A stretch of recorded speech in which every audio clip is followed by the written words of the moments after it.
दोस्तों, आज हम उन लोगों के बारे में बात करने वाले हैं जो हर साल इंडिया से वन वे टिकट लेकर विदेश चले जाते हैं। दूसरे लोग ये भी बोलते हैं कि जब इनका हमारे देश में कुछ नहीं हुआ तो बाहर जाके ये क्या कर लेंगे। ये बाहर जा रहे हैं, पढ़ाई करेंगे, अय्याशी करेंगे और 2-3 साल में वापस आ जाएंगे। पर द मास्क आईएनडी पे हम लॉजिकली रीजन समझने की कोशिश करेंगे कि लोग हर साल वन वे टिकट लेके विदेश में क्यों जा रहे हैं। उनका एम क्या है? क्या बाहर जाने का मकसद सिर्फ पैसा है? आइए डिस्कस करते हैं। तो इंडिया छोड़ के बाहर जाने का सबसे बड़ा रीजन जो होता है ना, वो है पैसा, क्वालिटी ऑफ लाइफ। फाइनेंशियली हम अपने आप को स्टेबल और स्ट्रांग बनाना चाहते हैं। और लोगों को भी यही लगता है कि आजकल की जो जनरेशन जो इंडिया से बाहर जा रहे हैं, उनका मेन रीजन यही है। और वो बोलते भी हैं कि तुम जा रहे हो, तुम डॉलर में कमाओगे, पर याद रखना तुम्हारे खर्चे भी डॉलर में ही होंगे, जो कि सच भी है। पर ये सिर्फ अधूरा सच है। असली खेल जो है ना, वो करेंसी रेट का नहीं है, वो आपकी परचेसिंग पावर का है। अब जब फॉरेन कंट्री में रहते हो ना, आपकी परचेसिंग पावर बहुत स्ट्रांग हो जाती है। मैं आपको कंपैरिजन देता हूँ। इंडिया में लेट्स से कोई 50,000 रुपया महीना कमा रहा है।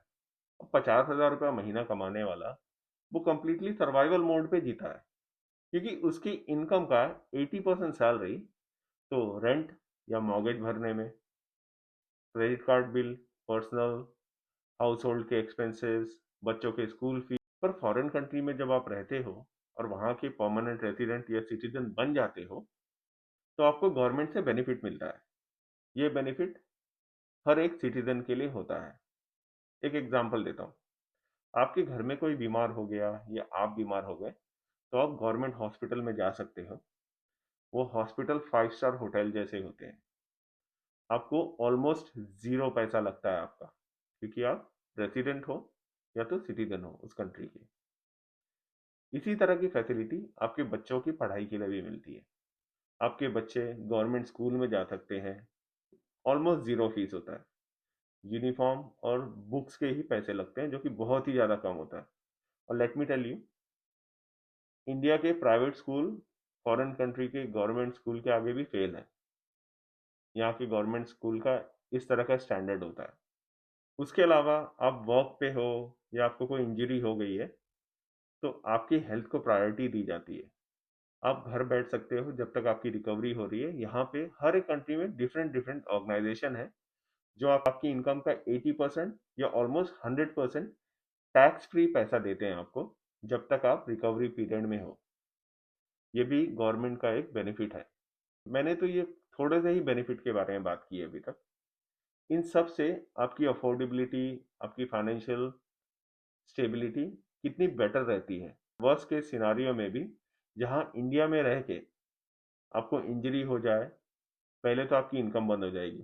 सेकेंडली, आपके हॉस्पिटल के खर्चे दुनिया भर के हो जाएंगे। तो आपकी सेविंग तो इसमें ही चली जाएगी। जबकि फॉरेन कंट्रीज में आपको आपकी सेविंग को टच करने की भी जरूरत नहीं है। इनफैक्ट इंजरी में आपकी इनकम फिर भी चालू होती है। इसलिए वहाँ पे अफोर्डेबिलिटी इतनी ज़्यादा बेटर है, क्योंकि जो पॉलिसीज है ना, वो एकदम ट्रांसपेरेंट है और एकदम स्ट्रिक्ट है। मैं आपको एक और एग्जांपल दे देता हूँ इनकम के बारे में। अगर कोई फुल टाइम काम कर रहा है ना, तो कम से कम वो 2.5 से 3 लाख रुपया महीना तो कमाएगा ही। कम से कम बोल रहा हूँ मैं, मिनिमम बोल रहा हूँ। अगर यही जॉब में अपने सैटरडे संडे काम कर लिया, जब भी आप ओवर टाइम करते हो या वीकेंड में काम करते हो, आपकी सैलरी 1.5 गुना हो जाती है उस दिन की, या तो 2 गुना हो जाती है। क्योंकि वो अप्रिशिएट करते हैं आप छुट्टी वाले दिन नौकरी पे आए हो काम करने के लिए। इन सब रीजन से आपकी अफोर्डेबिलिटी बहुत बढ़ जाती है। लोग मेहनत करते हैं, काम करते हैं, स्टैंडर्ड ऑफ लाइफ मेंटेन रखते हैं और पैसे भी सेव करते रहते हैं, जिससे एंड ऑफ द ईयर वो फैमिली ट्रिप पे चले जाते हैं, या उनको कुछ भी चीज़ परचेस करना है, लैपटॉप हो गया, मोबाइल हो गया, कोई भी चीज़ हो गई, इलेक्ट्रॉनिक गैजेट, घर के कुछ सामान, तो उनको लोन लेने की ज़रूरत नहीं पड़ती है। उनके पास ऑलरेडी इतना पैसा होता है कि वो इमीडिएटली परचेस कर सकते हैं। ये एक डिफरेंस है परचेसिंग पावर का। आपको थोड़ा लाइफस्टाइल के बारे में भी बताता हूँ। जैसे हम इंडिया में रहते हैं, हमने पोल्यूशन, खाने पीने की चीज़ों में मिलावट और ट्रैफिक नॉइस, इन सब को अपनी किस्मत मान ली है कि ये चेंज नहीं होगा, बस इनके साथ ही हमें जीना है। ठीक है। जब आप अब्रॉड में जाते हो ना, तो सबसे पहले आपको इन चीज़ों से प्रॉब्लम कुछ भी नहीं होती है, क्योंकि वहाँ पे ना तो ट्रैफिक की इतनी ज़्यादा इश्यू है, कोई भी अननेसेसरी हॉन्क नहीं करता है। हॉर्न बजाना अननेसेसरी अलाउड नहीं है, नॉइस पोल्यूशन आप नहीं कर सकते हो। और किसी भी चीज़ में मिलावट आपको नहीं मिलेगी, क्योंकि जो रूल्स और रेगुलेशंस है वो बहुत ही ज़्यादा स्ट्रिक्ट है। वो कंपनी को इतना बड़ा फाइन करेंगे अगर किसी भी खाने पीने की चीज़ में मिलावट हुई। तो सबसे पहली बात, जो कंपनी है, रेस्टोरेंट है या फूड प्रोवाइडर है, उनका लाइसेंस कैंसिल हो जाएगा, उनका बिजनेस बंद हो जाएगा इमीडिएटली। और उनको उसके अलावा इतना बड़ा फाइन भरना पड़ेगा ना कि उन्होंने पूरी जिंदगी में उतना कमाया भी नहीं होगा। इन सब स्ट्रिक्ट रूल्स के वजह से मिलावट का तो चक्कर ही नहीं होता है। आप एकदम फ्रेश फूड खाते हो बिना किसी डर के। और फॉरेन कंट्री में, आप किसी भी कंट्री में चले जाओ, जो AQI है ना, एयर क्वालिटी इंडेक्स है, वो 50 के तो नीचे ही होता है। और इंडिया में किसी भी शहर में चले जाओ आप, वो ऑन एन एवरेज बिटवीन 150 से 350 के बीच में होता है। तो आप ऑलरेडी जहर सांस के थ्रू ले रहे हो अंदर और अपनी हेल्थ खराब कर रहे हो। और फूड के बारे में क्या बोलूँ मैं, बच्चों को देने वाला दूध, बेबी प्रोडक्ट में भी इतना मिलावट करके रखा है कि बच्चा 1 या 2 साल की एज से ही अनहेल्दी चीज अपनी बॉडी में इनटेक करने लगता है। ये मजबूरी है उनकी, क्या कर सकते हैं, कुछ ऑप्शन नहीं है। दूध में मिलावट है, दूध से बने हुए प्रोडक्ट्स में मिलावट है, साग सब्जियों में मिलावट है, फ्रूट्स में मिलावट है, और एनिमल प्रोडक्ट्स की तो बात ही क्या करूं। तो बेसिकली मेरा बोलने का मतलब ये है, जब आप फॉरेन कंट्रीज में जाते हो तो आपको इन सब चीज़ों की चिंता नहीं करनी होती। जब आपकी बॉडी में केमिकल फ्री फूड जाता है और साफ सुथरी हवा मिलती है, तो आपकी हेल्थ ऑलरेडी इंप्रूव होने लगती है और बॉडी और प्रोडक्टिव बन जाता है। और वर्क लाइफ बैलेंस भी है। अगर आपकी शिफ्ट 9 to 5 है, तो 5 बजे आप लिटरली लॉग ऑफ करके घर जा सकते हो, आपको कोई कुछ नहीं बोलेगा। बिकॉज एम्प्लॉयमेंट लॉ है, वो भी एकदम स्ट्रेट फॉरवर्ड है। अगर आप सिक हो, आपको ठीक नहीं लग रहा है, आप जस्ट कॉल करके अपने एम्प्लॉयर को बोल सकते हो, not feeling well today, unfortunately I can't work. वो आपको फोर्स नहीं कर सकते हैं। और आप 2 दिन तक भी ऐसे छुट्टी लोगे तो भी वो आपसे मेडिकल लेटर नहीं मांग सकते। हाँ, अगर आपने कंटिन्यूअस 3 दिन लिया है तो आपको डॉक्टर से जाके मिलना होता है और एक मेडिकल सर्टिफिकेट लेना होता है और एम्प्लॉयर को प्रोवाइड करना होता है। बस। आइए डिस्कस करते हैं कि पर्सनल और प्रोफेशनल ग्रोथ का डिफरेंस क्या है इंडिया और फॉरेन कंट्री में। देखो, इंडिया में मैंने भी काम किया है। मैंने करीबन 5-7 साल काम किया इंडिया में। बहुत बुरी तरह ट्रीट करते हैं जो बॉसेस हैं। मैंने कॉर्पोरेट में काम किया है बाय द वे, ऐसे नहीं कि मैंने छोटी मोटी जगह काम किया है। कैबिन बंद करके बराबर गाली पड़ती है मुंह पे, गंदी तरह से बेइज्जती करते हैं। ऑब्वियसली आप घटिया लोगों के बीच में काम कर रहे हो, अनप्रोफेशनल लोग हैं वो लोग। मैं यंग था, मैंने कभी एक्सपीरियंस नहीं किया था, तो मुझे इस सब चीज़ के बारे में ज़्यादा पता नहीं थी। और मजबूरी भी होती है, काम करना है, खर्चे हैं, सब कुछ देखना होता है, फैमिली को भी देखना होता है। तो इंडिया में बेसिकली मैं मंडे टू फ्राइडे वाली जॉब ही करता था ऑफिस। 9 to 6 की जॉब होती थी मेरी। मैं रोज सुबह घर से निकलता, ट्रेन में धक्के खाता, तकरीबन 2-2.5 घंटे ट्रैवल करके ऑफिस पहुंचता। ऑफिस पहुंचने के बाद हालत ऐसी हो जाती कि जान ही नहीं बचती थी, अब बंदा काम क्या करेगा। उसके बाद वर्क का इतना बुरा प्रेशर, 2 से 3 लोगों का काम एक बंदे से कराया जाता है। उसके बाद भी बॉस से गाली पड़ती है कि काम नहीं हो रहा है। अब काम को कंप्लीट करने के लिए मुझे सैटरडे भी जाना पड़ता था ऑफिस में। सैटरडे जाके काम करने का मुझे सैलरी तो मिलती नहीं थी, वो फ्री में करना पड़ता था। ये सब चीज़ मेरे लिए नया था, क्योंकि मैं कॉलेज से पढ़ के निकला था, मैं काम करने लगा था। मुझे समझ में नहीं आ रहा था ये सब क्या हो रहा है आसपास, बस धीरे धीरे काम करते करते एक आदत से बन गई थी। तो बोलने का मतलब ये है कि आप इंडिया में कितना भी काम करो, कितना भी घिस लो, अगर आपका बॉस आपको पसंद नहीं करता है तो घंटा आपको प्रमोशन नहीं मिलेगा। वो आपके काम को अप्रिशिएट नहीं करते। बट फॉरेन कंट्री में ऐसा कुछ नहीं होता। फॉरेन कंट्री में उनको आपके पर्सनल लाइफ से बेसिकली कुछ खास लेना देना नहीं होता। अनलेस आपको कोई पर्सनली हेल्प चाहिए तो आप बॉस से बात कर सकते हो। वो आपके काम को अप्रिशिएट करते हैं और वो क्लियरली देखते हैं कि कौन काम कर रहा है कौन नहीं कर रहा है। और कोई ऑफिस पॉलिटिक्स नहीं होती है, कोई किसी को कुछ बोल नहीं सकता है। क्लियर स्ट्रिक्ट एम्प्लॉयमेंट लॉ का रूल है। तो इसलिए लोग थोड़ा हिसाब में काम धाम करते हैं अपना, कोई किसी को इंसल्ट नहीं करता है, गाली गलौज बिल्कुल नहीं। आप 9 to 5 काम करते हो, 9 to 5 का काम करने का मतलब है आपको आवरली रेट पे पैसे मिल रहे हैं। अगर आपकी सैलरी पैकेज भी है और 9 to 5 लिखा है तो आप 5 बजे लॉग ऑफ करके सीधे ऑफिस के बाहर जा सकते हो। आपको कोई भी कुछ नहीं बोलेगा। जैसे ही 5 बजते हैं लोग सीधे लैपटॉप बंद करके बाहर निकल जाते हैं। जिसको काम करना है वो उसकी पर्सनल चॉइस है। काफ़ी जगह पे एक्स्ट्रा पैसे मिलते हैं। तो बेसिकली बोलने का ये मतलब है फॉरेन कंट्री में टाइम रेस्ट्रिक्शन आपका नहीं होता है। जो टाइम पीरियड है उसमें काम करो, वीकेंड अपना फैमिली के साथ एंजॉय करो। वीकेंड में आपको कोई भी आपके ऑफिस से कॉल करके डिस्टर्ब नहीं करेगा।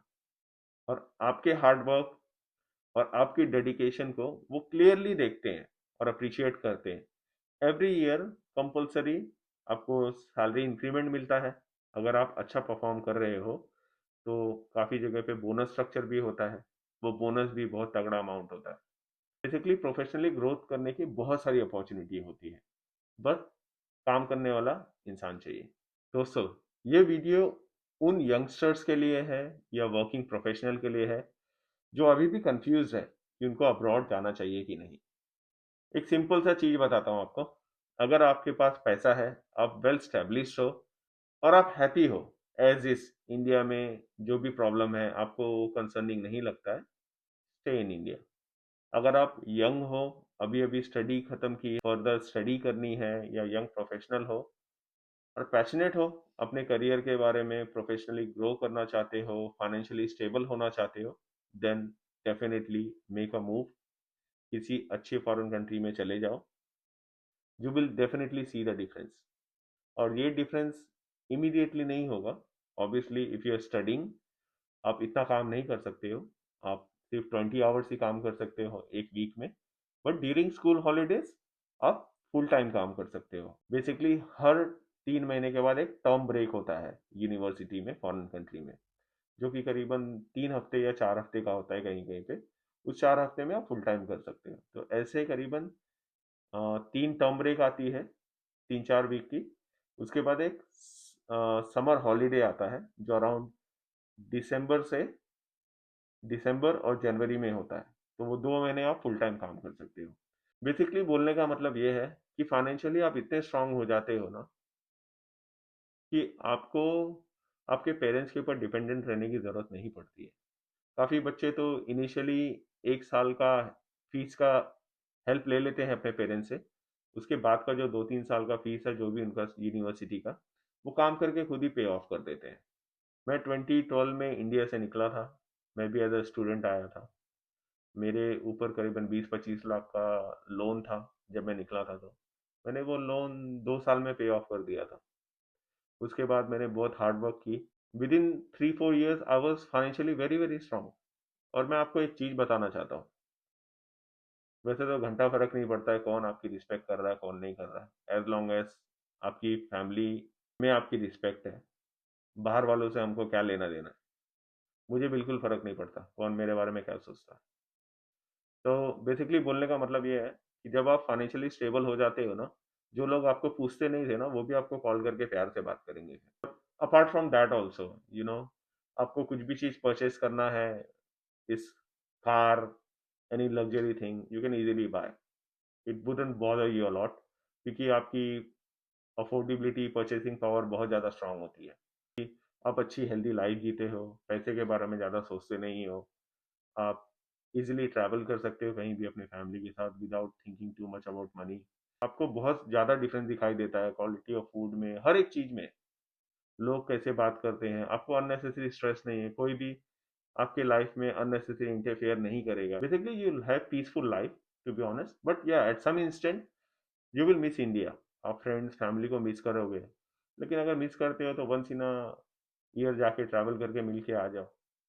अगर आपको जाना है अब्रॉड में, बिंदास जाओ, एक गोल लेकर जाओ, वर्क हार्ड, स्टडी पे फोकस करो, and once you have your permanent resident and citizenship, your life is settled. उसके बाद अगर आपको इंडिया जाना है तो आप ओसीआई अप्लाई करके, OCI is overseas citizen of India, वो एक तरह का वीज़ा होता है, वो लेके आप इंडिया में रह सकते हो, आपको कोई रेस्ट्रिक्शन नहीं होगा।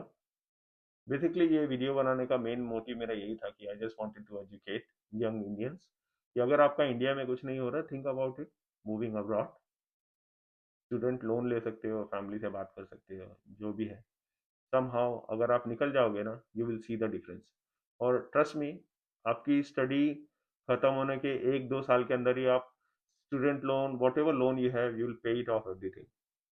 It's not a big deal, trust me, I have done it, I know it's possible. बस यही था। और आपको अगर वीडियो अच्छा लगा तो please support me, subscribe to my channel.